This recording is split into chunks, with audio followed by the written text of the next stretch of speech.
یہ بات تو ہم سب جانتے ہیں کہ البرٹ آئنسٹائن ہسٹری کا سب سے بڑا جینیس تھا، اتنا جینیس کہ وہ اکیلا ہی ہزاروں سائنٹسٹ سے زیادہ دماغ لڑا سکتا تھا۔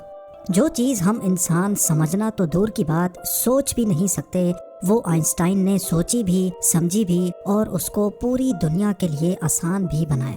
البرٹ آئنسٹائن ایک فزسسٹ تھے جنہوں نے تھیوری آف ریلیٹیوٹی، E=mc² اور فوٹو الیکٹرک ایفیکٹ کے لاز بنا کر پوری دنیا کو حیران اور پریشان چھوڑ دیا تھا، اور اس کی وجہ سے ہی ان کو نوبل پرائز سے بھی نوازا گیا۔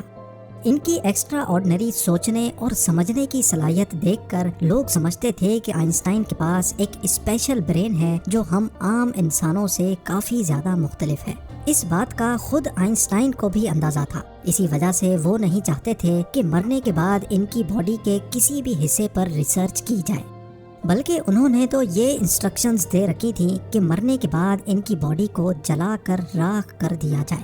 لیکن پھر وہی ہوا جس کا آئنسٹائن کو ڈر تھا۔ 18 اپریل 1955 کو پرنسٹن ہاسپٹل میں جب آئنسٹائن کا انتقال ہوا تو آٹوپسی کے لیے یعنی موت کی وجہ جاننے کے لیے جو ڈاکٹر آیا اس نے چپکے سے آئنسٹائن کا برین نکال لیا، کیونکہ اس کو یہ جاننے کی کیوریوسٹی تھی کہ دنیا کے سب سے بڑے جینیس کے برین میں آخر ایسا ہے کیا۔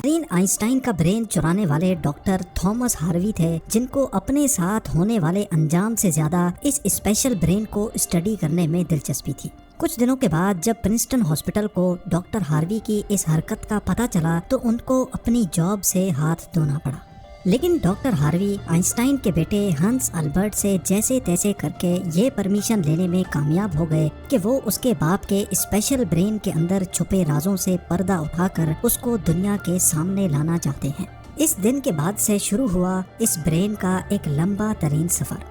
ڈاکٹر ہاروی ایک پیتھولوجسٹ تھے جو صرف پوسٹ مارٹم کرنا جانتے تھے۔ یہ ان کا صرف خیال تھا کہ وہ اتنے بڑے جینیس کے برین پر ریسرچ کر پائیں گے۔ اب کنڈیشن یہ تھی کہ ڈاکٹر ہاروی پرنسٹن ہاسپٹل کی جاب سے بھی ہاتھ دھو بیٹھے تھے اور اپنے پیتھولوجسٹ کا عہدہ بھی۔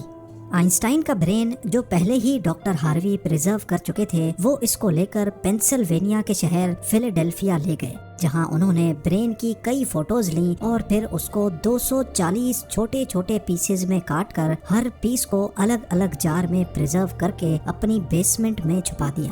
اسی مسئلے کو لے کر ڈاکٹر ہاروی کا اپنی بیوی کے ساتھ کئی بار جھگڑا ہوتا رہتا تھا، کیونکہ ان کی بیوی اکثر یہ دھمکی دیتی تھی کہ وہ اس برین کو اٹھا کر کہیں پھینک دے گی۔ ایک دن جھگڑا اتنا بڑھ گیا کہ دونوں میاں بیوی کو ڈائیورس لے کر الگ ہونا پڑا، اور ڈاکٹر ہاروی برین لے کر کینزس کے شہر وچٹا چلے گئے، جہاں وہ ایک بایولوجیکل ٹیسٹنگ لیب میں میڈیکل سپروائزر کی نوکری کرنے لگے، اور یہاں وہ اپنے فارغ ٹائم میں آئنسٹائن کے برین پر خوب اسٹڈی کرنے کی کوشش کرتے۔ اس کے بعد کئی بار وہ الگ الگ جاب چھوڑ کر مختلف شہروں میں یہ برین لے کے گھومتے رہے۔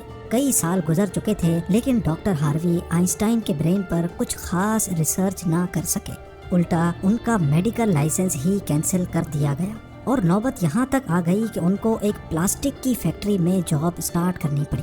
تبھی انہوں نے پہلی بار ایک اچھا فیصلہ کیا کہ وہ ان کے برین کے الگ الگ حصوں کو دنیا بھر کے بیسٹ نیورو پیتھولوجسٹ کے پاس ڈیٹیلڈ ریسرچ کے لیے بھیجیں گے، لہٰذا انہوں نے ایسا ہی کیا۔ 1955 میں برین چوری ہونے کے 30 سالوں کے بعد یعنی 1985 میں پہلی بار آئنسٹائن کے برین پر ایک اسٹڈی پبلش کی گئی۔ اس کے بعد اگلے 28 سالوں تک اس جینیس برین پر دنیا بھر کے نیورو پیتھولوجسٹ نے کئی اسٹڈیز پبلش کی، جن میں بتایا گیا کہ آئنسٹائن کا برین عام انسان کے برین سے کافی ڈیفرنٹ تھا۔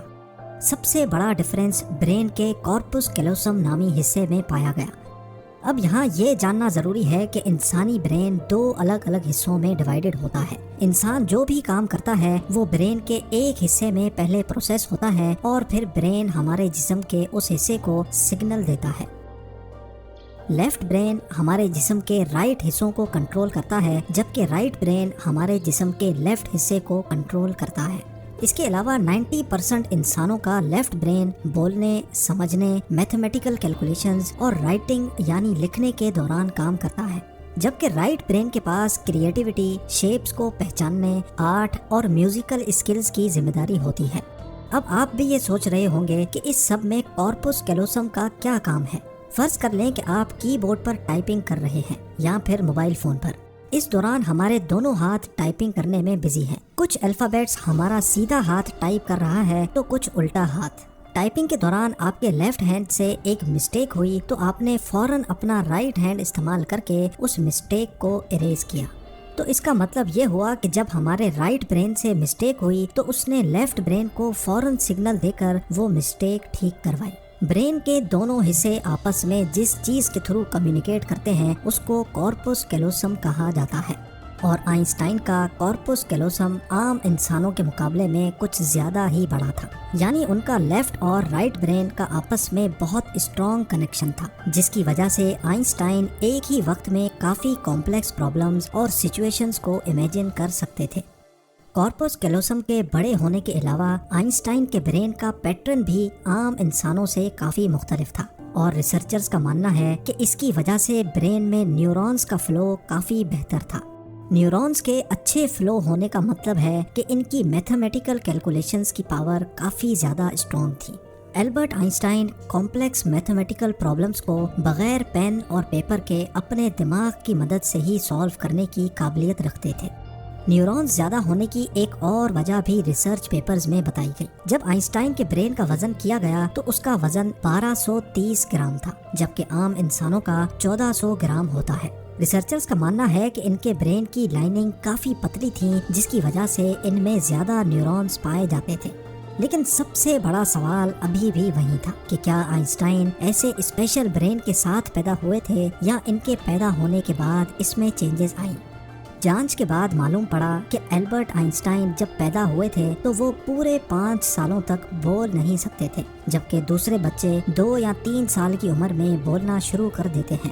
جب انہوں نے بولنا شروع بھی کیا تب بھی وہ زیادہ بولنا پسند نہیں کرتے تھے، بلکہ ہمیشہ اپنی سوچوں میں ہی گم رہتے تھے. ان کے پاس چیزوں کو میمورائز کرنے کی پاور کافی کم تھی، یہاں تک کہ ان کو سمپل میتھس کے ٹیبل بھی یاد کرنے میں مشکل ہوتی تھی.